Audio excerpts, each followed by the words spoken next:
Imagine pouring your heart, your soul, and $50 million into the family you love, only to hear your own son whisper, "He's gotta go down."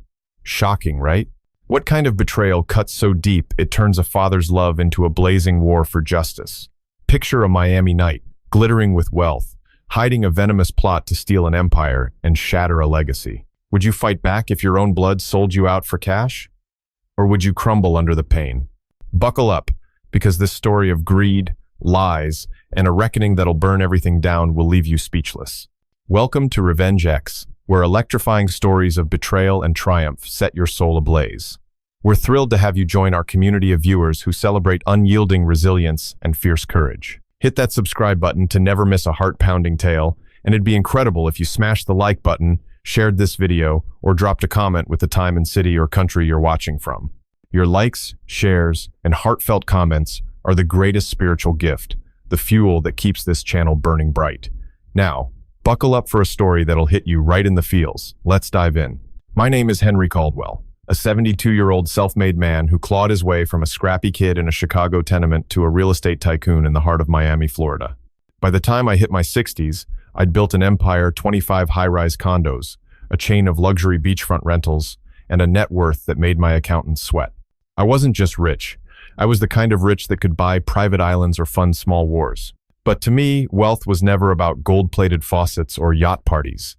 It was about family, about giving my son James and his wife Vanessa the life I never had. That's why, for 15 years, I poured millions into their world, believing love was the currency that mattered most. I was wrong. Dead wrong. When Vanessa told me I wasn't welcome at their Christmas dinner, I stood there, stunned, my heart fracturing like cheap glass. Then I smiled, walked to my Bentley, and made a call that would unravel their gilded cage. By New Year's, I'd canceled their $10 million mortgage. But that was just the opening act of my revenge. What I did next would make their betrayal look like child's play.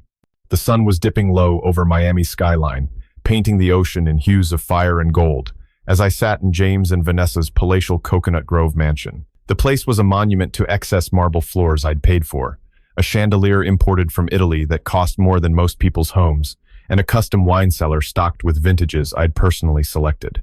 Every corner screamed my sacrifice, my love, my stupidity. I'd sunk $15 million into this house alone, $10 million for the mortgage, $3 million for renovations, and $2 million for Vanessa's endless upgrades to keep up with Miami's elite. I was sipping a coffee from their $5,000 espresso machine, trying to ignore the sting of Vanessa's latest jab about my tacky flannel shirt when I brought up Christmas.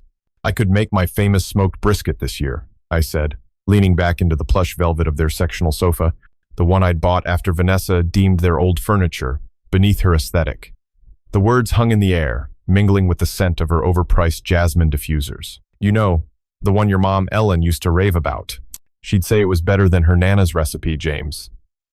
My voice was warm, nostalgic, reaching for a connection to the son I'd raised alone after Ellen's death 20 years ago. James shifted uncomfortably, his Rolex glinting under the glow of their 20-foot Christmas tree. Its ornaments probably worth more than my first car. His shoulders hunched, like he was bracing for a storm. "Dad," he said, his voice low, avoiding my eyes, "you can't come to Christmas this year. It's not a good fit." The words hit me like a sledgehammer to the chest. I blinked, my coffee mug frozen halfway to my lips. Not a good fit? Me? The man who'd bankrolled their entire existence?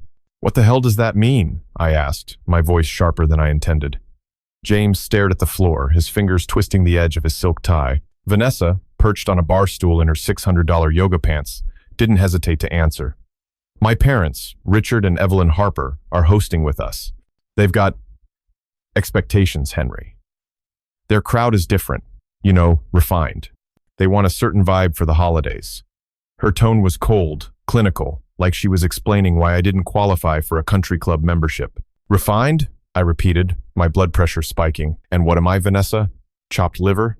I gestured around the room at the Murano glass vase I'd bought for their anniversary, the imported teak dining table I'd funded when Vanessa needed to impress her socialite friends. "I built this house. I paid for every damn thing in it." Vanessa's lips curled into a smirk, her perfectly manicured nails tapping her wine glass. "It's not about money, Henry. It's about class. My parents summer in Nantucket. They dine with senators. They don't want to hear your stories about flipping condos or your barbecue recipes. She spat the word barbecue like it was a curse. James flinched but said nothing, his silence cutting deeper than her words. I turned to my son, desperation clawing at my gut. James, you're okay with this? With your wife telling me I'm not good enough for my own family's Christmas? His eyes darted to Vanessa, then back to the floor. It's just easier this way, Dad. Her parents have traditions. You could maybe visit Uncle Pete in Tampa. Or we'll do something in January. January. Like I was a dentist appointment they could reschedule. The room spun. My best friend Tom Reynolds, a retired contractor who'd been with me through every deal, every loss, had warned me about Vanessa. She's a leech, Henry, he'd said last month over beers at our favorite dive bar. She's bleeding you dry, and James is too spineless to stop her. I'd brushed him off, convinced my son would never let his wife disrespect me. But here we were, and Tom's words echoed like a prophecy. Then came the first shock. Vanessa's assistant, Claire, a quiet woman who'd always seemed loyal to me, slipped into the room with a stack of mail. She hesitated, then handed me an envelope marked confidential. Inside was a financial statement. I wasn't supposed to see proof that Vanessa had diverted $2 million from my business account to fund a secret offshore trust for her and James. My heart stopped. This wasn't just exclusion, it was theft, betrayal on a scale I couldn't fathom. You stole from me? I whispered, my voice shaking as I held up the document. Vanessa's face paled, but she recovered quickly, her eyes narrowing. Don't be dramatic, Henry. It's our money. You gave it to us. Gave it? I'd been manipulated, gaslit, used like a pawn in their game of greed. The second blow landed when Claire, trembling, whispered to me as Vanessa stormed out to take a call. She's been bad-mouthing you to her parents, Henry. Said you're a nobody who got lucky with real estate. Said Ellen was better at staying in her lane. My late wife's name in her venomous mouth was a knife to my soul. I'd spent 20 years honoring Ellen's memory, and now this snake was spitting on it. The final twist came as I stood to leave, my chest tight with rage and grief. James followed me to the door, his voice pleading. Dad, wait, there's something else. He handed me a text message screenshot from Vanessa to her lover, a sleazy hedge fund manager named Marcus Tate, who'd been circling my family like a vulture. Henry's done. We'll bleed him dry, then cut him out. Christmas is just the start. My vision blurred with tears of fury. Not only had Vanessa excluded me, stolen from me, and insulted my wife's memory, she was plotting with another man to destroy me completely. I walked to my car, the Miami heat suffocating, my hands trembling as I gripped the steering wheel. The mansion's lights mocked me, a glowing reminder of the $15 million I'd poured into their lie of a life. Inside, my mind waged war. Part of me wanted to storm back in, scream at James for his cowardice, beg him to choose me over her. But another part, colder and sharper, was waking up. Tom's voice rang in my head. Don't let them break you, Henry. I pulled out my phone and called my banker. Stop all payments to James and Vanessa's accounts. Effective immediately. The words felt like a guillotine dropping. As I drove into the neon-lit Miami night, the betrayal burned hotter than the sun. Vanessa, James, Marcus, they'd underestimated me. I wasn't just a rich old man. I was a fighter who'd built an empire from nothing. They wanted to play dirty? I'd show them what dirty looked like. Christmas was coming, and so was my reckoning. The Miami night wrapped around my Bentley like a velvet shroud, the city's neon pulse mocking the storm raging inside me. I drove past the glittering high-rises I'd built, their windows winking with the promise of lives I'd never live. My chest burned with a fury I hadn't felt since the early days, when I fought tooth and nail to escape the slums. Vanessa's words, her smug dismissal of my life, my Ellen, my very existence cut deeper than any blade. Worse was James's silence, his cowardice, a betrayal sharper than her venom. And that text, that damning screenshot revealing Vanessa's plot with Marcus Tate to bleed me dry, was the final nail in the coffin of my trust. $15 million. That's what I'd funneled into their world. Over 15 years, $10 million for their mansion, $3 million for renovations, $2 million for their lavish whims. All for a son who couldn't look me in the eye, and a daughter-in-law who saw me as a cash machine with an expiration date. But I wasn't done. Not by a long shot. As I pulled into the driveway of my Key Biscayne estate, the weight of their treachery settled into a plan, cold and precise. They'd played me for a fool, but I was about to rewrite the game. Inside, my house felt like a mausoleum, silent, grand, and hollow, without Ellen's warmth. The walls, lined with awards from my real estate empire, mocked my naivety. I poured a glass of bourbon, the amber liquid catching the light from a single lamp. My phone buzzed relentlessly, Vanessa, probably spinning more lies to cover her tracks. I ignored it and sank into my leather armchair, the one Ellen picked out before cancer stole her. My mind churned, replaying the evening's horrors. Vanessa's sneer, James's averted gaze, Claire's trembling confession about the offshore trust. But a new memory surfaced, one I'd buried under years of blind generosity. Last spring, at a charity gala Vanessa insisted I fund, I'd overheard her whispering to Marcus Tate in a shadowed corner of the venue. "Henry's too old to notice," she'd said, her laugh sharp as glass. "We'll have everything by next year." I'd dismissed it as a misunderstanding, too loyal to my son to believe his wife could be so vile. Now, the truth was undeniable. She'd been plotting my ruin for years, and James was either complicit or too weak to stop her. The bourbon burned my throat as I stood and paced to my office, a room lined with mahogany and memories of deals that built my fortune. My gaze fell on a framed photo of Ellen and me, taken on South Beach when James was still in diapers. Her smile, radiant and fierce, reminded me of the man I used to be, scrappy, unbreakable, a fighter who'd never let anyone walk over him. That man was still in there, buried under decades of giving too much to people who gave nothing back. I opened my laptop, fingers trembling, not with fear but with purpose. The first step was to protect what was mine. I logged into my investment portfolio, a labyrinth of accounts Vanessa thought she'd tapped dry. She was wrong. I'd kept a separate fund, $50 million, tucked away in a private trust Ellen had insisted we create for emergencies. "For when the wolves come," she'd said, her voice steady even as chemo ravaged her. The wolves were here now, and I was ready to bare my teeth. My phone buzzed again, this time with a text from Tom Reynolds, my oldest friend and the only person I trusted implicitly. "Heard what happened from Claire. You okay, Henry? Vanessa's poison. Let me help." Tom, a grizzled contractor who'd built half my properties, had never liked Vanessa. He'd seen through her polished facade from the start, calling her a gold digger with a PhD in manipulation. I texted back, "Meet me tomorrow. We're going to war." Tom's loyalty was a lifeline, a reminder that not everyone saw me as a means to an end. But another name flashed on my screen, Marcus Tate, the hedge fund shark Vanessa was conspiring with. His message was brazen. "Heard you're upset, Henry. Let's talk business. I can make this right." The audacity made my blood boil. He thought he could buy me off, smooth over a betrayal that cost me millions and my son's respect. I deleted the message and turned back to my laptop, pulling up every financial record tied to James and Vanessa's accounts. The numbers told a story of greed, so grotesque it made my stomach churn. Beyond the $15 million I'd knowingly given, I found unauthorized transfers, $5 million siphoned from my business accounts over 3 years, funneled into shell companies linked to Marcus. Vanessa hadn't just stolen, she'd orchestrated a heist, with James either too blind or too complicit to notice. But the real gut punch came when I cross-referenced the dates. The largest transfer, $2 million, happened the day after Ellen's funeral, when I was too grief-stricken to check my books. They'd exploited my mourning, turned my sorrow into their profit. The betrayal wasn't just financial. It was a desecration of everything Ellen and I had built together. My hands clenched, the bourbon glass nearly shattering in my grip. I wanted to scream, to drive back to their mansion and tear it down brick by brick. But rage wouldn't win this fight. Strategy would. I called Claire, the assistant who'd risked everything to warn me. Her voice was a whisper, laced with fear. "Henry, I'm sorry I didn't tell you sooner. Vanessa threatened to fire me, to ruin my career if I talked. She's got Marcus digging into your finances, looking for more to take. Her loyalty, fragile but fierce, was a spark in the darkness." "You're safe now, Claire," I said, my voice steady despite the storm inside. "Send me everything you have on Marcus and Vanessa's deals, and stay away from them."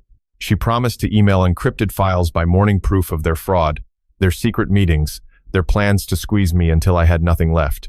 I hung up, my mind racing with possibilities. Vanessa thought she'd outsmarted me, but she'd forgotten who I was, a man who'd turned a $10,000 loan into a real estate empire. She was about to learn what happens when you cross a lion in his own den. The next shock came at midnight, when my security system pinged an alert. Someone had tried to access my gated estate, triggering the cameras. I pulled up the feed and saw a black SUV idling outside my gate, its driver obscured. My gut told me it was Marcus or one of his lackeys, testing my defenses. The audacity was chilling. They weren't just after my money. They were watching me, stalking me, like predators circling a wounded animal. I forwarded the footage to Tom, who replied instantly. I'm coming over. Don't do anything stupid alone. His protectiveness grounded me, but the violation fueled my resolve. Vanessa and Marcus weren't just betraying me. They were hunting me, treating my life like a game they could rig. By dawn, Tom was at my door, his weathered face set with determination. Over coffee, we pored over Claire's files, emails, bank records, even a recorded call where Vanessa laughed about milking Henry until he's dust. The cruelty was staggering, but it was the next revelation that pushed me over the edge. Claire had uncovered a contract Vanessa signed with Marcus to sell my proprietary real estate data trade secrets worth $20 million to a rival developer. This wasn't just theft, it was sabotage, a calculated move to dismantle my empire while I was distracted by their Christmas snub. My heart pounded, torn between grief for the son I'd lost and fury at the vipers I'd welcomed into my life. Tom's hand gripped my shoulder. They think you're weak, Henry. Show them you're not. I spent the next hours mapping out my counterattack. First, I'd freeze every account tied to Vanessa and James, cutting off their access to my wealth. Second, I'd hire a forensic accountant to trace every cent they'd stolen, building a case airtight enough to bury them in court. But the real blow would come at their Christmas gala, where Miami's elite would gather to fawn over Vanessa's curated perfection. I'd walk into that lion's den with proof of their deceit, exposing them not just as thieves, but as traitors to family, to loyalty, to everything I'd stood for. The thought of their faces, Vanessa's smug mask crumbling, James's shame laid bare, lit a fire in me I hadn't felt in years. As I stood on my balcony, the Miami sunrise painting the ocean gold, a final twist hit me. My phone pinged with an email from an anonymous source, a grainy photo of Vanessa and Marcus at a private club, their hands entwined, dated the night Ellen died. The caption read, "She planned this from the start." My knees buckled, the bourbon glass slipping from my hand and shattering on the tile. Vanessa hadn't just betrayed me. She'd been plotting since the day I buried my wife, using my grief as her weapon. The realization was a dagger, twisting deeper with every breath. But it also clarified my purpose. This wasn't just about money or revenge. It was about reclaiming my dignity, my legacy, my right to exist without being their pawn. I straightened, the broken glass crunching under my feet. Christmas was 2 weeks away, and I'd make sure Vanessa, James, and Marcus never forgot the gift I was about to deliver. The morning sun sliced through my office blinds, casting jagged shadows across the mahogany desk where I sat, staring at the wreckage of my trust. The shattered bourbon glass from last night still lay on the balcony, a grim reminder of the photo that had gutted me, Vanessa and Marcus, entwined, plotting my downfall the night Ellen died. My chest ached, not just from the betrayal, but from the weight of my own blindness. For 15 years, I'd poured my soul into James and Vanessa's world, believing I was building a legacy for my son. Now, their treachery, $5 million stolen, trade secrets sold, my grief exploited felt like a noose tightening around my heart. I wanted to collapse under the pain, to mourn the family I'd lost. But a fiercer part of me, the street-smart kid who'd hustled his way to millions, demanded action. Tom's words echoed, "Show them you're not weak." I wasn't. Not anymore. Today, I'd start dismantling their empire of lies. But the first blow came from an unexpected source, and it hit harder than I could have imagined. I was halfway through my second coffee when Claire's encrypted files arrived, a digital bombshell that made my pulse race. Her email was terse. "Check the attachments. Vanessa's deeper in than I thought." I opened the first file, a ledger detailing $10 million funneled through Marcus's hedge fund into a network of offshore accounts. The second file was worse, a recorded conversation between Vanessa and a shady lawyer named Derek Voss, a Miami lowlife known for laundering money for the elite. Henry's too busy playing daddy to notice. Vanessa's voice sneered through my laptop speakers, her tone dripping with street-sharp venom. "Old man thinks he's untouchable, but we've got his empire by the balls. Marcus is ready to flip his properties for $30 million, and we'll split it clean." My stomach twisted. This wasn't just theft, it was a calculated assault on everything I'd built. The third file was a video grainy, shot in a dimly lit bar. Vanessa, leaning close to Derek, laughed as she said, "Henry's a washed-up nobody. We'll bury him in lawsuits, make him look like a senile fool who lost his grip." Her words were a slap, raw and vicious, the kind of trash talk you'd hear in a back alley, not from family. I leaned back, my hands shaking, torn between rage and a bone-deep sorrow. How had I missed this? I'd raised James to be better, to value loyalty over greed. But Vanessa had turned him into a shadow of the boy who'd once helped me hammer nails on my first construction site. The memory of his small hands gripping a hammer clashed with the image of his silence last night, his refusal to defend me. My heart screamed to call him, to demand answers, to beg for the son I'd lost. But my head, cold and clear, knew he'd chosen her side. The pain was a physical thing, a vice squeezing my ribs, but it fueled me. I wasn't just fighting for money. I was fighting for the man I'd forgotten how to be. Then came the first shock of the day. My phone rang James. His voice was frantic, not the polished tone he used at Vanessa's galas. "Dad, you've got to stop this. Vanessa's freaking out about the accounts. She says you're trying to ruin us." "Ruin them?" The audacity ignited a fire in my gut. "James," I said, my voice low, "you let your wife steal $10 million, sell my secrets, and spit on your mother's memory. And you think I'm the one ruining you?" He stammered. "It's not like that, Dad. We needed the money." "Needed it? For what? Another yacht? Another diamond for Vanessa's collection?" Before I could respond, Vanessa's voice cut in. She'd grabbed the phone. "Listen, you old bastard," she hissed, her words pure Miami street venom. "You think you can pull the plug on us? I'll drag your sorry ass through the mud. You're nothing but a has-been with a fat wallet, and I've got people who'll make you regret this." Her venom stung, but the second shock hit harder. My security system pinged again, this time with an alert from my downtown office. Someone had tripped the silent alarm. I pulled up the live feed and saw Derek Voss, Vanessa's lawyer, rifling through my file cabinets, his face lit by the glow of a flashlight. My blood ran cold. They weren't just plotting, they were invading my space, stealing my documents to fuel their lawsuits. I called Tom, who was already on his way with his pickup truck, his voice grim. "I'm bringing backup, Henry. This is war." His loyalty was a lifeline, but the violation of my office, a place where Ellen and I had planned our first deals, felt like a desecration. I wanted to storm downtown and confront Derek myself, but Tom's warning kept me grounded. "Don't play their game, play yours." The third shock came as I hung up with Tom. Claire texted, her message frantic. "Vanessa knows I talked. She's threatening to frame me for embezzlement." My heart sank. Claire, the one person brave enough to expose Vanessa, was now a target. I called her immediately, her voice trembling through the line. "They've got photos, Henry. Edited ones, showing me signing papers I never touched. Vanessa says she'll ruin my life unless I retract everything." The cruelty was staggering. Vanessa wasn't just after me. She was crushing anyone who dared defy her. I promised Claire protection, vowing to hire the best lawyer in Miami to shield her. But inside, I was unraveling. How had my generosity bred such venom? I'd given them everything, money, security, a future, and they'd turned it into a weapon against me and those I cared about. I stood, pacing the office, my mind a battlefield. Part of me wanted to forgive James, to believe he was just a pawn in Vanessa's game. But the truth was uglier. He'd let her poison our bond. Let her and Marcus and Derek dismantle my life while he stood by. The sorrow was a weight, heavy as the millions I'd lost, but it sharpened my resolve. I opened my safe, pulling out a ledger I'd kept off the books, a record of every deal, every dollar, every sacrifice. It was my insurance, proof of my empire's foundations, untouchable by Vanessa's schemes. I called my forensic accountant, a no-nonsense woman named Rachel, who'd worked with me for decades. "Trace every cent they took," I told her. "I want a case that'll bury them in court." Rachel's voice was steel. "They won't know what hit them, Henry." As I hung up, the Miami skyline glowed outside, a city I'd conquered through grit and heart. Vanessa thought she could break me with her street talk threats and her lover's schemes. She was wrong. I was Henry Caldwell, and I'd built this empire from nothing. They'd awakened a fighter, and I was ready to strike.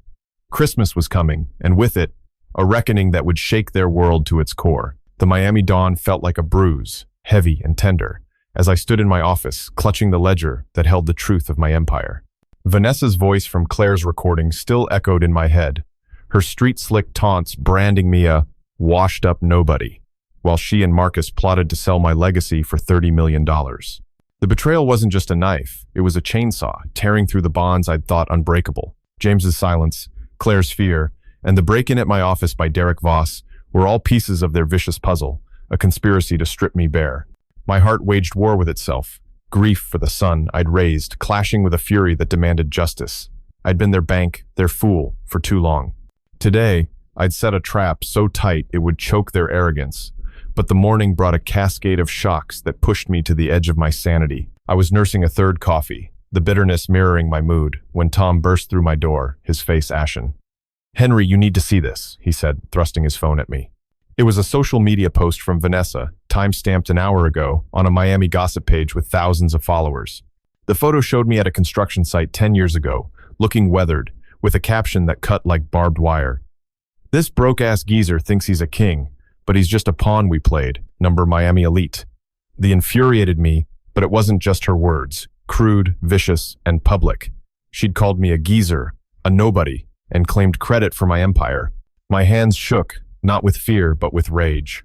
Vanessa wasn't just stealing my money. She was torching my reputation, spitting on my life's work. The pain was visceral, a hollow ache in my chest.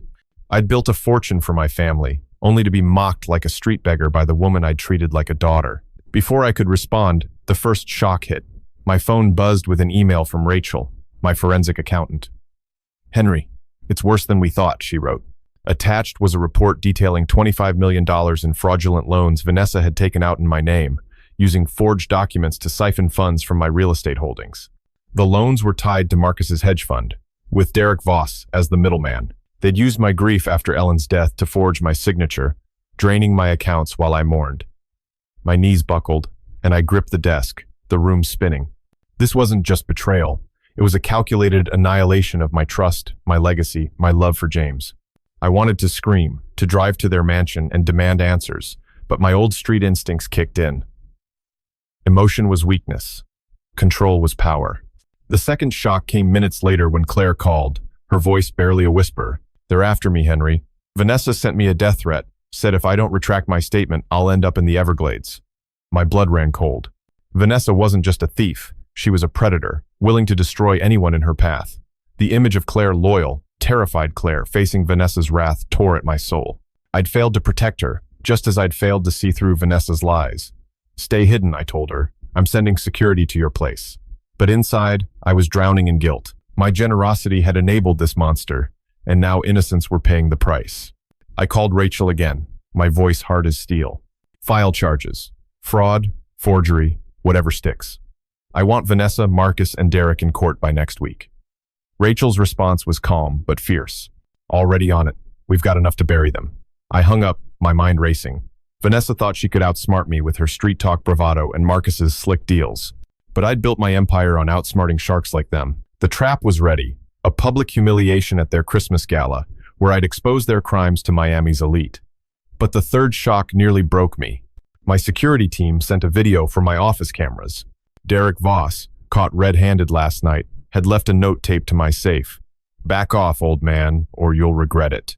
The threat was bold, but the footage showed something worse. James, standing in the background, watching Derek with a blank stare. My son, my blood, was there while they violated my sanctuary. The betrayal sank deeper, a poison in my veins. I wanted to believe he was coerced, that Vanessa had twisted his mind, but the evidence was damning. My heart screamed for the boy who'd once called me his hero, but my head saw the truth. James had chosen their side, complicit in their war against me. I paced the room, my thoughts a storm of rage and sorrow. The ledger on my desk felt heavier now, a testament to my blindness. I'd given them everything: $25 million in loans, $10 million in gifts, my life's work, and they'd turned it into a weapon. Tom watched me, his eyes full of quiet strength. "You're not alone, Henry," he said. "We'll crush them." His loyalty was a lifeline, but the weight of James's betrayal crushed my spirit. I pictured him as a kid, laughing as we built sandcastles on South Beach, and now, a stranger who stood by while his wife and her goons robbed me blind. The pain was a living thing, clawing at my chest, but I channeled it into focus. I wasn't just fighting for money, I was fighting for my dignity, for Ellen's memory, for the man I'd forgotten how to be. I opened my laptop and drafted an email to my lawyer, attaching Claire's files and the security footage. "Build the case," I wrote. "No mercy." Vanessa's voice rang in my mind. "You're nothing but a has-been." And I vowed to prove her wrong. The Christmas gala was days away, and I'd walk into their den of lies with evidence that would shatter their world. Their smug faces, their fake tears, their street-tough threats, they'd all crumble when Miami saw the truth. I stood, the Miami skyline, a silent witness to my resolve. They'd awakened a giant, and I was ready to roar. The Miami air hung thick with humidity, a suffocating weight that matched the dread pooling in my gut. Vanessa's voice from Claire's recording still echoed in my head, her street-slick taunts branding me a washed-up nobody, while she and Marcus plotted to sell my legacy for $30 million. The betrayal wasn't just a knife, it was a chainsaw, tearing through the bonds I'd thought unbreakable. James's silence, Claire's fear, and the break-in at my office by Derek Voss were all pieces of their vicious puzzle, a conspiracy to strip me bare. My heart waged war with itself, grief for the son I'd raised, clashing with a fury that demanded justice. Vanessa's voice, raw and venomous, echoed in my memory. "You're a has-been, with a fat wallet," stoking a fire that burned away my doubt. I was done being their fool. But as I prepared to spring my trap at their Christmas gala, a new wave of shocks crashed over me, each one more vicious than the last, threatening to drown me in rage and sorrow.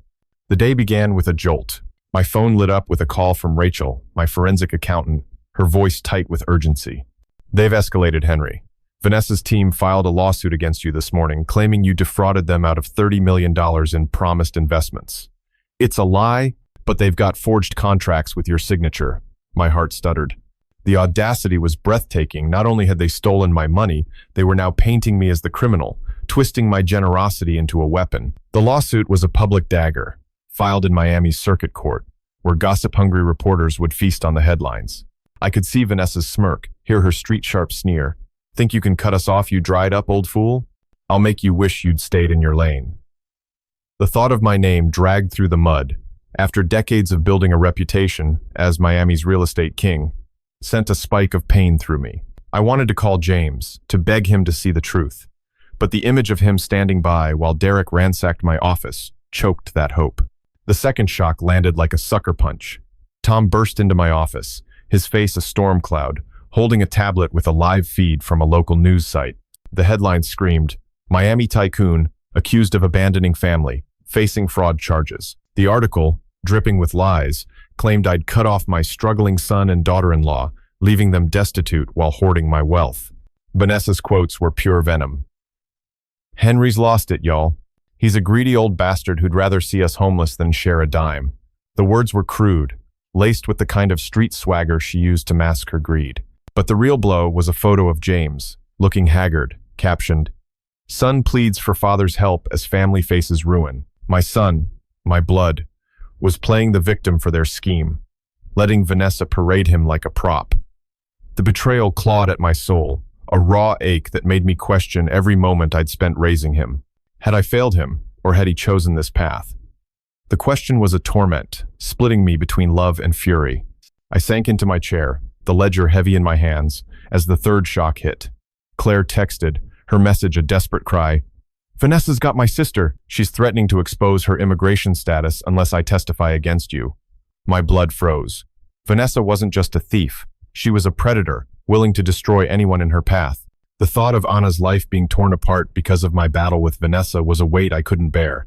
My mind spiraled guilt for dragging Claire into this, rage at Vanessa's heartless tactics, and a crushing sorrow for the family I'd lost. I'd built my empire to protect those I loved, but now it was a magnet for vipers. "I'll handle it," I texted Claire, my fingers trembling.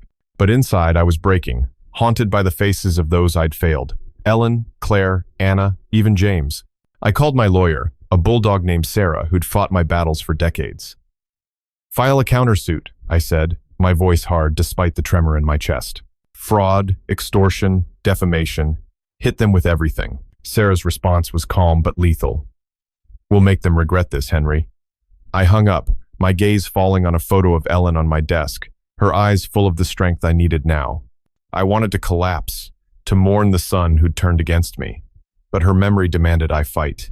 Vanessa thought she could break me with her lawsuits and threats, but she'd underestimated the man who'd clawed his way from nothing. I was done playing nice. Are you enjoying the story so far? I'd love to hear your thoughts. Just drop a quick comment below to share how you feel. It only takes a few seconds, but your words give me the motivation and inspiration to make every chapter more thrilling and engaging. Go ahead, let me know what's on your mind. And now, let's dive back into the story. Then came the final twist, a gut-wrenching blow that nearly shattered my resolve. My security team sent an audio file, intercepted from a burner phone linked to Marcus. It was Vanessa, her voice low and vicious, talking to Derek Voss. If the lawsuit doesn't bury Henry, we'll leak his medical records. Make it look like he's losing his mind. Nobody'll believe a crazy old fool over us.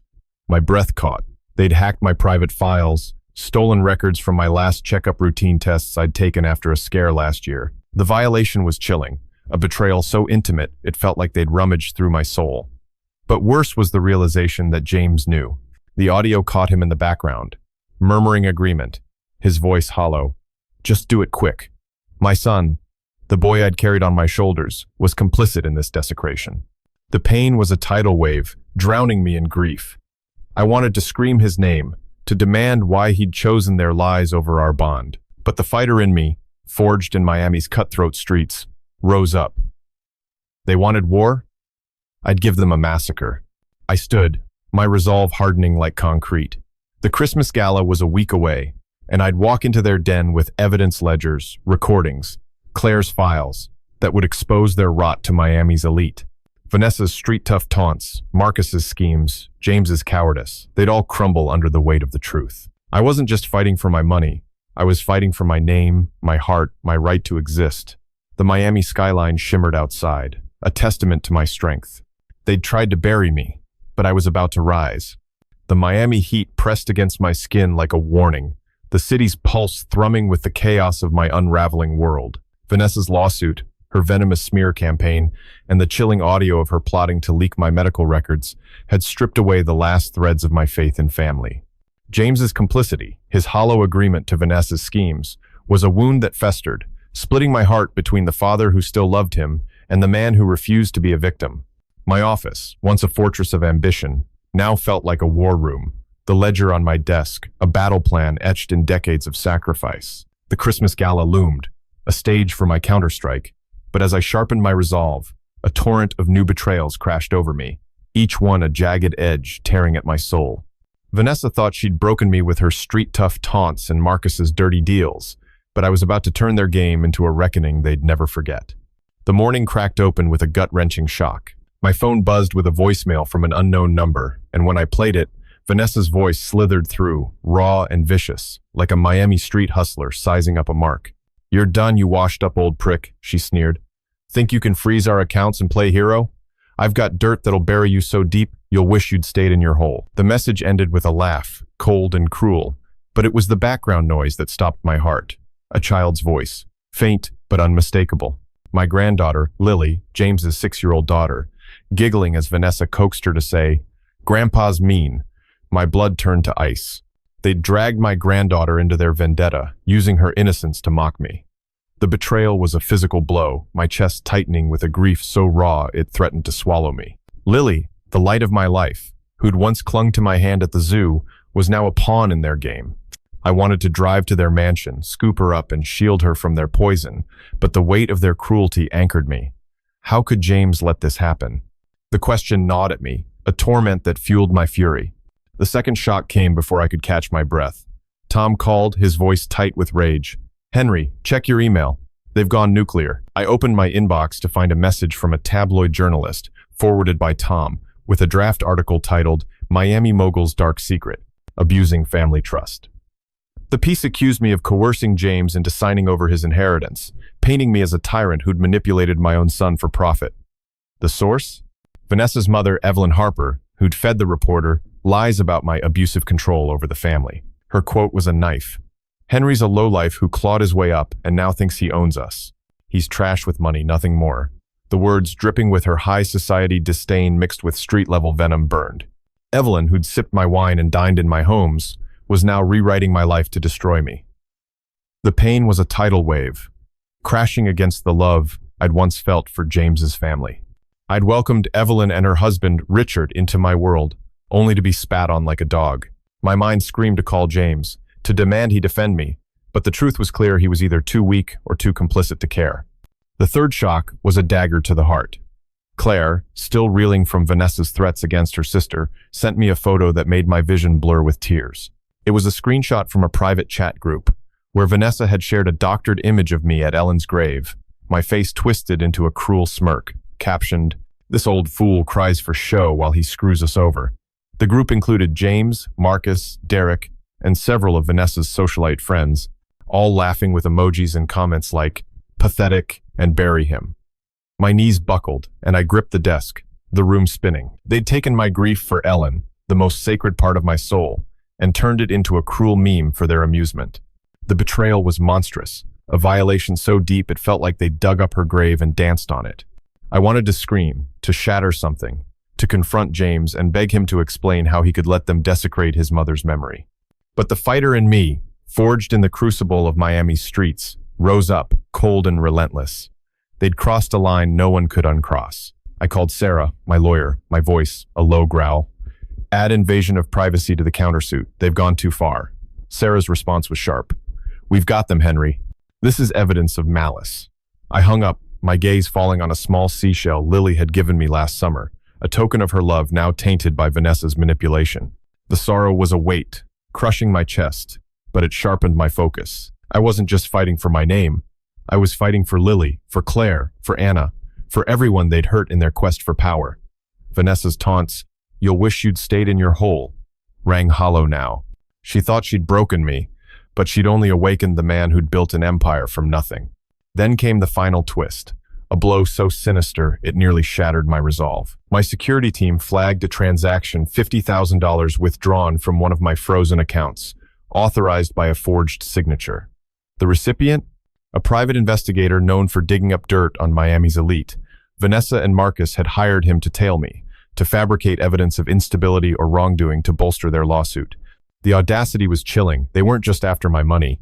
They were building a cage to trap me in their lies. But the real pain was a note attached to the transaction, in James's handwriting. "Make it quick. I can't keep lying to him." My son, my flesh and blood, was orchestrating my downfall, his loyalty fully surrendered to Vanessa's venom. The grief was a storm, tearing at my heart, but I channeled it into resolve. The Christmas gala was days away, and I'd walk in with evidence, ledgers, recordings, screenshots that would expose their rot to the world. They'd mocked my pain, weaponized my granddaughter, and desecrated Ellen's memory. Now they'd face a reckoning that would burn their empire to ash. The Miami skyline burned with the glow of a restless city, its lights reflecting the turmoil churning inside me. Vanessa's vicious campaign had escalated beyond imagination, using my granddaughter Lily to mock me, spreading lies through Evelyn's tabloid hit piece, and desecrating Ellen's memory with doctored images. The $50,000 payment to a private investigator, coupled with James's handwritten note urging haste in their plot, had shattered the last remnants of my hope for my son. My office, once a symbol of triumph, now felt like a bunker under siege, the ledger on my desk a ticking bomb of truth. My heart was a battleground, torn between the love I still carried for James and a seething need to make them pay. The Christmas gala was days away, my plan to expose their rot taking shape, but a new barrage of betrayals slammed into me, each one pushing me closer to a breaking point I hadn't known existed. The day erupted with a shock that felt like a gunshot. My phone pinged with a text from an unknown number, and when I opened it, a video loaded a grainy clip of me at a charity event last year, edited to show me stumbling, slurring words I'd never spoken. The caption, in Vanessa's unmistakable street-slick tone, read, "Look at this drunk ass. Has been thinking he's still got game. Number Henry Falls." My breath caught, rage and shame colliding in my chest. The video had been posted to a Miami gossip forum, racking up thousands of views in hours. Vanessa hadn't just smeared me. She'd crafted a lie to make me look like a broken-down fool, a caricature of the man who'd built an empire. The pain was raw, a searing reminder of how far she'd go to destroy me. I wanted to call James, to scream at him for letting her tarnish our family's name, but the memory of his note, "Make it quick," stopped me cold. My son was no bystander. He was a soldier in her war. The grief was a weight, crushing my lungs, but it sharpened my focus. They'd underestimated the fire in me, and I'd make them burn for it. The second shock hit like a freight train. Tom stormed into my office, his face a mask of fury, clutching a printed email from a whistleblower at my bank. "They're trying to seize your assets, Henry," he growled, slamming the paper down. The email revealed that Marcus, using forged documents, had applied to freeze my accounts, claiming I was mentally unfit to manage my finances. The application cited the doctored video and fake medical records Vanessa had threatened to leak, backed by an affidavit from James swearing I'd been erratic for years. My heart sank, the betrayal cutting deeper than any blade. James, the boy I'd taught to ride a bike, was now signing lies to strip me of my legacy. The thought of him sitting in some lawyer's office, penning my downfall, was a torment I couldn't shake. I wanted to believe he was coerced, that Vanessa's claws had sunk too deep, but the evidence was a noose around my hope. My mind screamed to confront him, to demand why he'd traded our bond for her greed, but my resolve hardened. I wasn't just fighting for money, I was fighting for my right to exist. The third shock was a gut-wrenching betrayal that nearly broke me. Claire called, her voice trembling with panic. "They've got my emails, Henry. Vanessa hacked my account and leaked my messages to you to a tabloid. They're saying I'm your mistress, that we're conspiring to ruin her." My blood froze.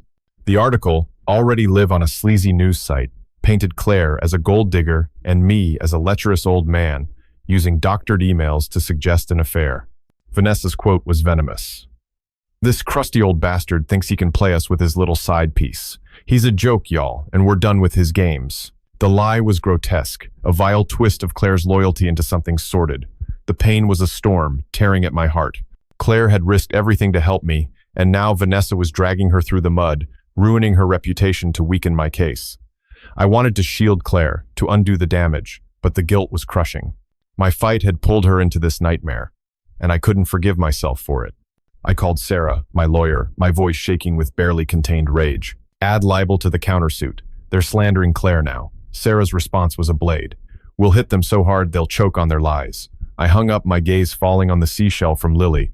Its innocence, a stark contrast to the venom of Vanessa's schemes. The sorrow was a tide, pulling me under, but I fought to stay afloat. I pictured Ellen, her strength a beacon in my darkness, urging me to stand tall. Vanessa thought she could break me with her crude taunts and fabricated scandals, but she'd misjudged the man who'd built a fortune from grit. Then came the final twist, a blow so ruthless it shook my core. My security team sent a report. Vanessa had bribed a former employee, a maintenance worker named Carlos who'd once fixed my properties, to plant listening devices in my home. The devices had captured private conversations with Tom and Claire, including my plans for the gala. A transcript, sent to Marcus, included Vanessa's handwritten note. "Use this to screw the old fool before he crashes our party." The invasion was chilling, a violation of my sanctuary that felt like a physical assault. But worse was a recording of James, caught on one of the devices, whispering to Vanessa, "I hate this, but we need the money. Dad's gotta go down."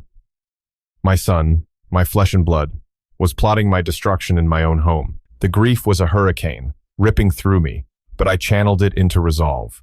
The Christmas gala was my battlefield, and I'd bring evidence ledgers, recordings, screenshots that would expose their depravity. Vanessa's street-tough sneers, Marcus's schemes, James's betrayal, they'd all crumble when the truth hit. The Miami night loomed, a promise of justice, and I was ready to strike. The Miami night pulsed with a restless energy, its neon glow a stark contrast to the darkness swallowing my heart.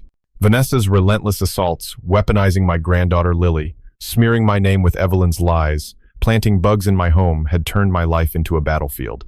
James's whispered betrayal, captured on those devices, was a wound that bled with every breath, tearing me between the father who longed to save him and the warrior who demanded justice. My office, once a beacon of my triumphs, now felt like a fortress under siege. The ledger on my desk, a weapon forged in decades of sacrifice. The Christmas gala was my endgame, a chance to expose their venom to Miami's elite. But as I honed my plan, a cascade of new treacheries erupted, each one a brutal reminder of how far they'd go to destroy me. Vanessa's street-slick taunts and Marcus's schemes had pushed me to the edge, but I was about to push back hard. The morning broke with a shock that hit like a thunderbolt. My phone buzzed with an alert from my security team, flagging a breach in my company's server. Someone had accessed my private client list names of Miami's most powerful investors, worth billions collectively, and leaked it to a rival developer. The email trail led straight to Derek Voss, but the metadata showed James's login credentials. My son, my own flesh, had handed my enemies the keys to my empire. The betrayal was a vice, squeezing my chest until I could barely breathe. I pictured James as a boy, his eyes wide with pride as I showed him my first skyscraper, and now he was dismantling everything I'd built. My heart screamed to call him, to beg for an explanation, but the truth was a cold slap. He'd chosen Vanessa's greed over our bond. The pain was a living thing, clawing at my soul, but it fueled a rage that burned brighter than my grief. They thought they could gut my legacy and walk away? I'd show them the cost of crossing me. The second shock came before I could process the first. Tom stormed through my door, his face a storm of fury, holding a printed flyer from a local charity auction. The headline made my blood run cold. Caldwell family, heirlooms up for sale. Vanessa had listed Ellen's jewelry, her grandmother's sapphire necklace, her mother's emerald ring, pieces I'd given her during our marriage for auction, claiming they were gifts from me. The flyer quoted her, her voice dripping with street venom. Old man Henry's hoarding his junk, so we're cashing in. Time to ditch this broke-ass loser's baggage. The lie was monstrous, a desecration of Ellen's memory that hit harder than any lawsuit. Those jewels were my heart, tokens of a love Vanessa had no right to touch. My mind reeled, torn between the urge to storm the auction house and the crushing sorrow of knowing James had let this happen. Had he stood by while Vanessa pawned his mother's legacy? The question was a torment, splitting me between love for my son and a fury that demanded retribution. The third shock was a gut punch that nearly shattered me. Claire, still reeling from Vanessa's slander, sent a frantic text. They've got Lily's school involved. Vanessa told the principal, "You're a danger to her," trying to get a restraining order. My heart stopped. They were using my granddaughter, my innocent Lily, as a weapon to isolate me further. The school's email, forwarded by Claire, cited concerns based on Vanessa's lies about my instability, backed by the doctored video and James's affidavit. Vanessa's voice rang in my mind, crude and vicious. "You're a pathetic old fool, Henry, and we'll make sure everyone knows it." The betrayal was a blade, slicing through the last threads of my hope. I wanted to drive to Lily's school, to hold her, and promise I'd never hurt her. But the fear of being seen as the monster they'd painted me has kept me rooted. The guilt was overwhelming. My fight had endangered Lily, Claire, Anna, everyone I cared about. My soul ached, a raw wound that made me question if I'd been wrong to fight back. But Ellen's memory, fierce and unyielding, urged me forward. I couldn't let them win. I called Sarah, my voice a low growl. File for emergency injunctions. Stop the auction, block the restraining order, and sue for child endangerment. Sarah's response was a blade of confidence. They're digging their own grave, Henry. We'll bury them. I hung up, my gaze falling on a photo of Lily on my desk. Her smile, a beacon in the storm. The sorrow was a tide, threatening to drown me, but I channeled it into resolve. Vanessa thought she could break me with her crude taunts and stolen heirlooms, but she'd misjudged the man who'd built an empire from nothing. Then came the final twist, a blow so sinister it shook my core.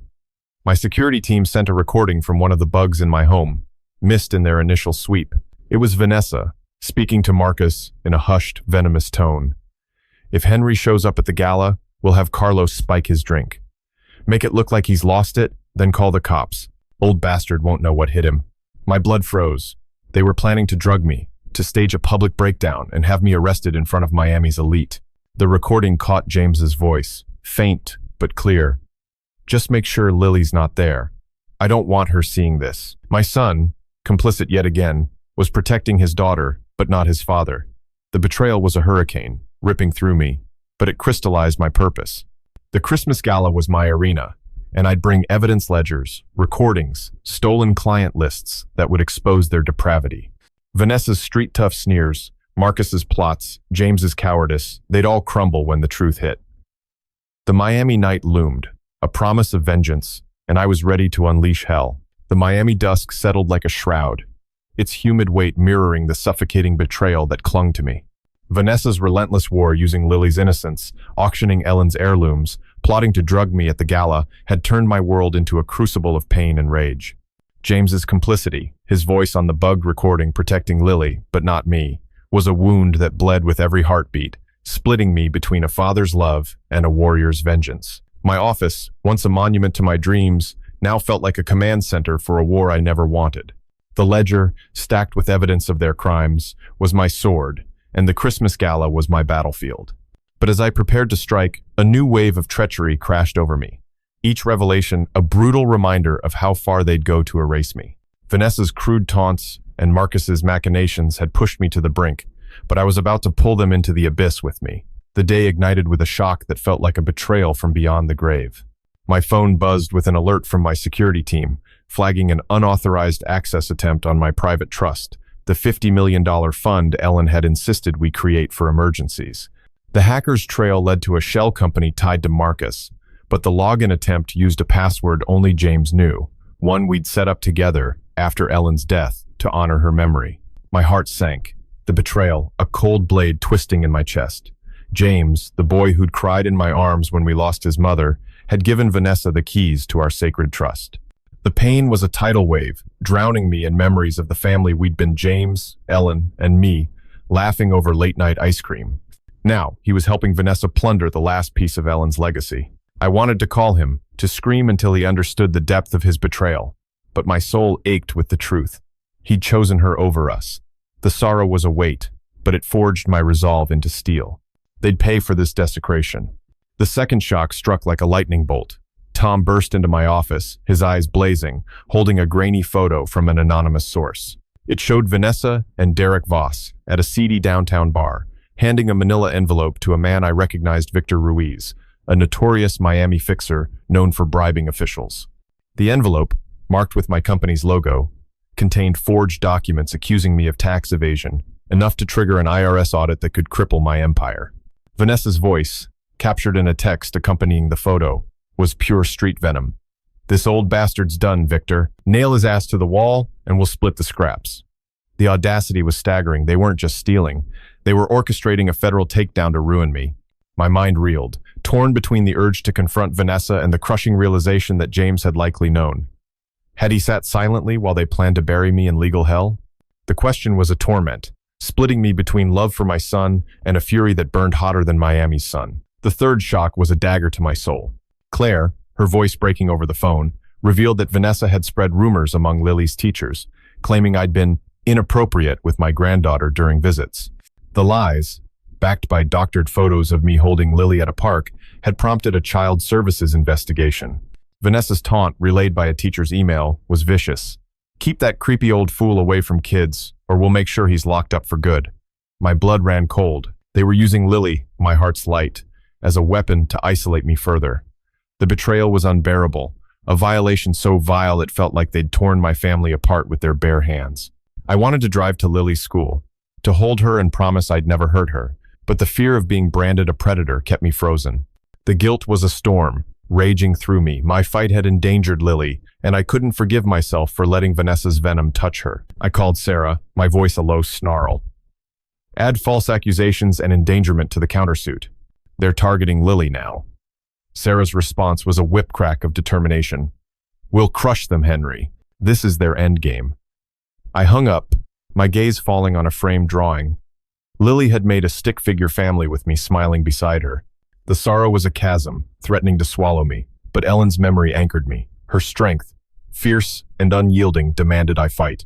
Vanessa thought she could break me with her street-tough lies and forged audits, but she'd misjudged the man who'd built a fortune from nothing. Then came the final twist, a blow so cruel it nearly shattered my will. My security team sent a video from a hidden camera at my beachfront rental property. It showed James, alone at midnight, burning documents in a fire pit, documents I recognized as my original contracts, the ones proving my ownership of key properties. A text from Vanessa, time-stamped minutes later, read, "Good job, babe. That old prick's got nothing left to stand on now." My heart stopped. James wasn't just complicit. He was actively erasing my legacy, torching the evidence of my life's work to protect their lies. The betrayal was a hurricane ripping through me, and for a moment, I wanted to surrender, to let the pain consume me. But the fighter in me, forged in Miami's brutal streets, roared back. The Christmas gala was my last stand, and I'd bring evidence, ledgers, recordings, photos that would expose their depravity. Vanessa's crude taunts, Marcus's plots, James's treachery, they'd all collapse under the weight of the truth. The Miami night loomed, a promise of retribution, and I was ready to burn their world to the ground. The Miami night hummed with a deceptive calm, its neon haze cloaking the war raging within me. Vanessa's relentless campaign, desecrating Ellen's memory with stolen heirlooms, weaponizing Lily against me, and torching my contracts through James's hands, had carved my heart into a scarred battleground. The ledger on my desk, heavy with proof of their treachery, was my last defense against a family-turned-foe. My soul teetered between the father who yearned to reclaim his son and the warrior poised to strike at their Christmas gala. Each betrayal, Marcus's theft, Evelyn's lies, James's complicity had forged my pain into a blade of resolve. But as I gathered my evidence for the final confrontation, a new onslaught of shocks slammed into me. each one a vicious reminder of their ruthless greed. Vanessa's crude taunts and James's betrayal had pushed me to the edge, but I was about to drag them into the fire with me. The morning erupted with a jolt that felt like a betrayal carved in stone. My phone lit up with a notification from my real estate management system, flagging a sale attempt on one of my flagship properties, a downtown tower worth $40 million. The seller's name was a gut punch. James Caldwell, using a power of attorney I'd never granted. My son had forged my signature to sell my crown jewel, funneling the proceeds to a shell company tied to Marcus. My breath caught, the betrayal, a searing brand on my soul. I pictured James as a teenager, shadowing me on that very tower's construction site, his eyes bright with dreams of taking over the family business. Now, he was dismantling it for Vanessa's gain. The pain was a chasm, splitting me between love for the boy he was and fury at the man he'd become. I wanted to storm his house, shake him until he saw the monster he'd enabled, but my heart ached with the truth. He'd chosen her empire over mine. The sorrow fueled my resolve, a cold fire that burned away doubt. The second shock hit like a sledgehammer. Tom rushed in, his face grim, clutching a leaked audio file from a whistleblower at a Miami law firm. It was Vanessa, her voice dripping with street venom, speaking to a corrupt city official named Tony Salazar. "That old bastard Henry thinks he's untouchable," she sneered. "Pay off the zoning board, Tony, and rezone his properties to tank their value. We'll scoop him up for pennies." The plan was diabolical, sabotaging my real estate empire by devaluing my assets, leaving me with nothing but debt. The audio caught James in the background, his voice flat. "Just don't let it trace back to us." My heart shattered. My son, my legacy, was conspiring to gut my life's work. The betrayal was a storm, raging through me, and I wanted to scream, to demand why he'd traded our bond for her greed. But my street-honed instincts kicked in. Rage was weakness. Strategy was power. I forwarded the audio to Sarah, my lawyer, with a single command: use this to destroy them. The third shock was a wound that nearly broke me. Claire called, her voice choked with tears. "Vanessa's gone after my parents now," she whispered. "She sent them a fake eviction notice, claiming you sold their building to Marcus's company." My blood ran cold. Claire's parents, retirees living in one of my affordable housing units, were being terrorized to pressure Claire into silence. Vanessa's taunt, relayed through a forged letter, was vicious.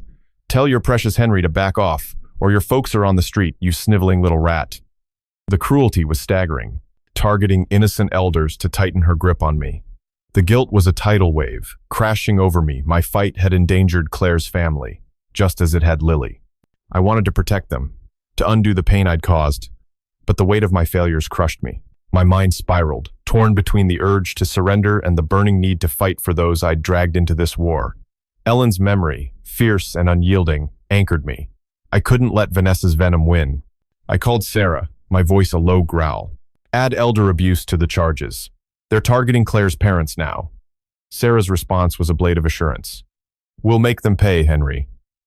Every lie, every crime. I hung up, my gaze falling on a photo of Ellen and me at our first property opening, her smile a reminder of the strength we'd built together.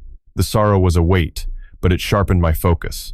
Vanessa thought she could crush me with her street-tough lies and rezoning schemes, but she'd misjudged the man who'd risen from Miami's gutters. Then came the final twist, a blow so sinister it shook my core. My security team sent a text message intercepted from Derek Voss to Vanessa, revealing their next move. "Got a guy at the gala to slip Henry a fake contract. He signs it, we own his offshore accounts. 50 million, baby." The plan was chilling. They'd trick me into signing away my emergency trust, the last bastion of Ellen's legacy, during the chaos of the gala. The message ended with Vanessa's reply: "Make it quick. That old fool's too dumb to see it coming." But the real pain was a follow-up text from James. "I'll distract him. Just get it done."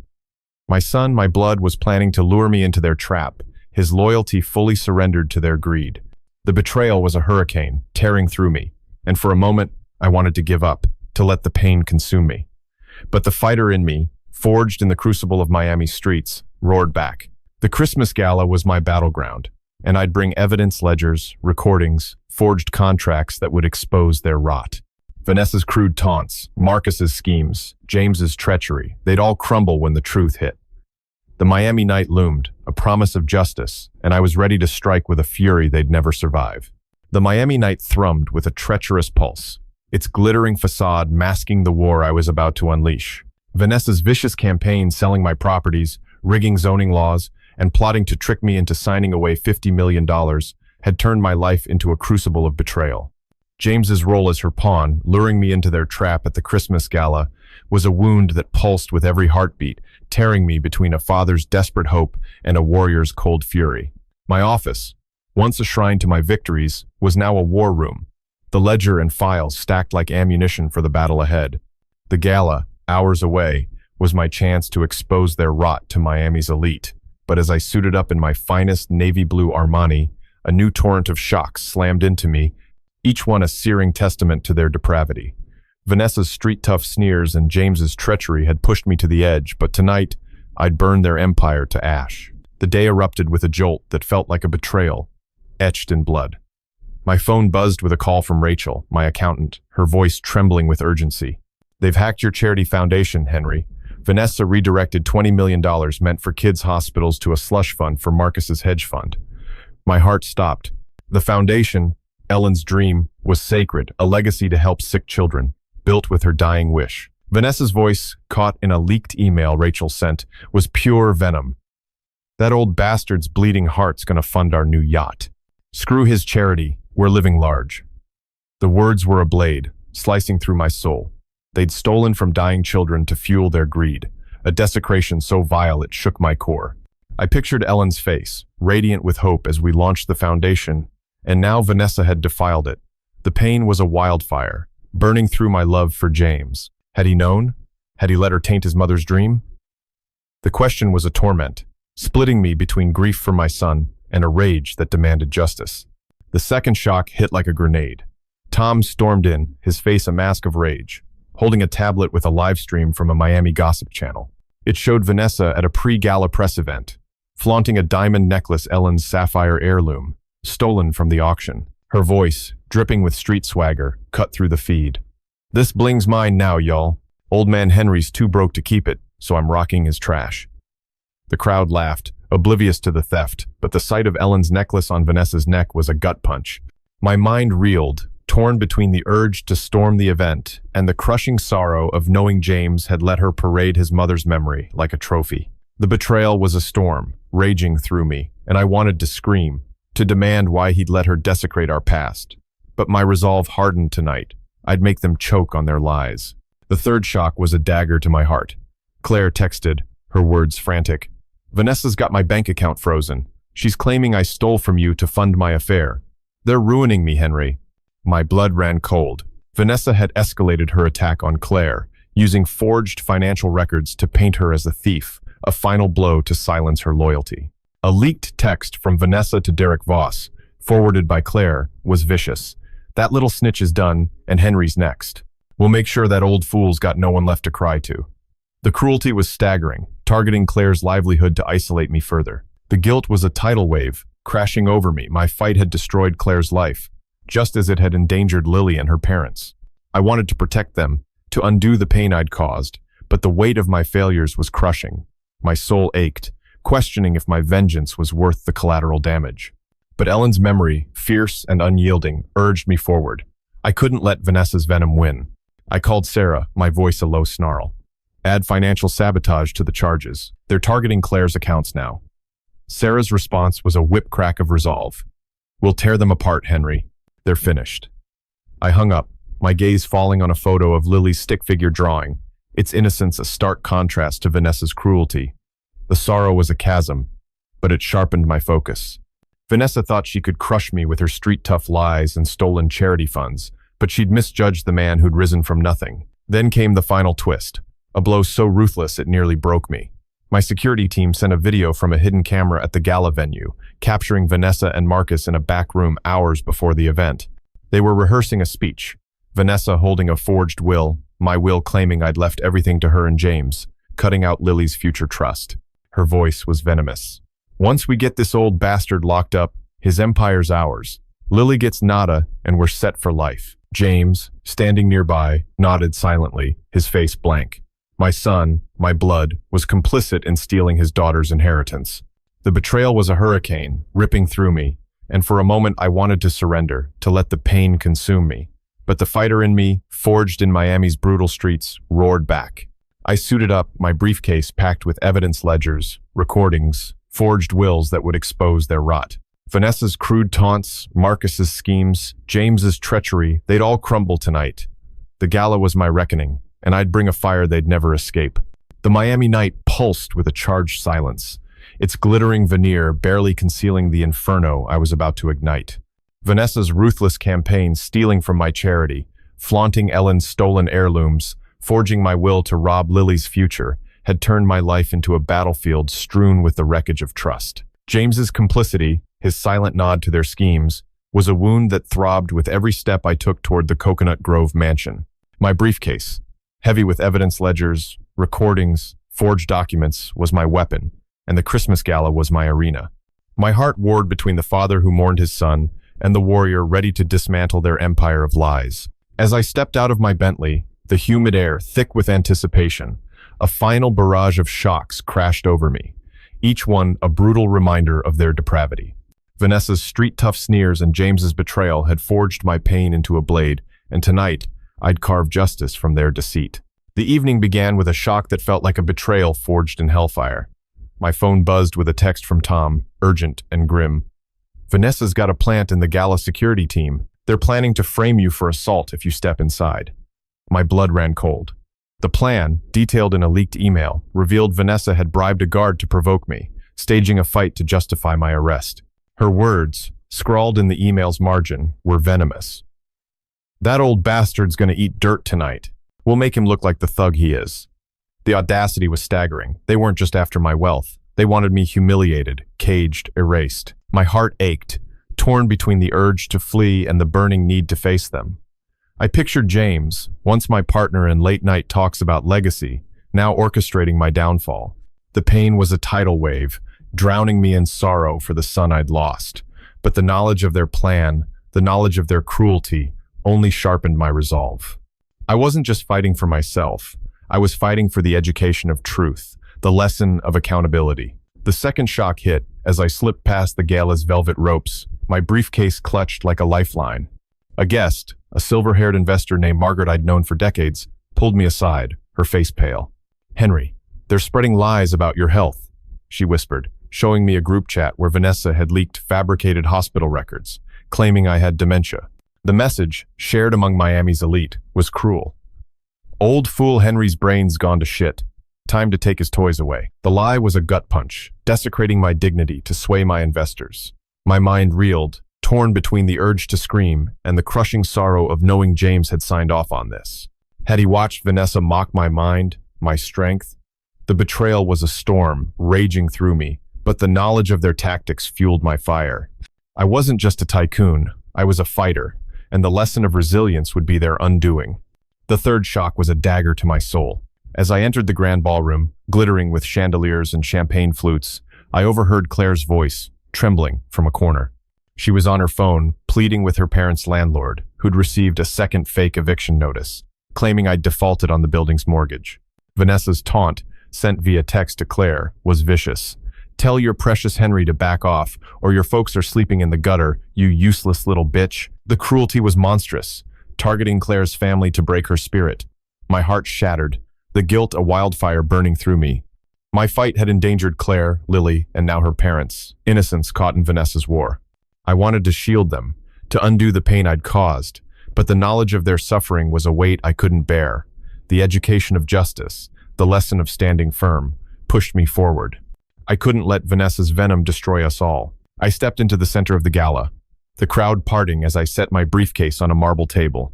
Vanessa froze, her champagne flute trembling, her eyes narrowing. "What the hell are you doing here, you washed-up old prick?" she hissed, her voice pure street venom. James stood beside her, his face pale, avoiding my gaze.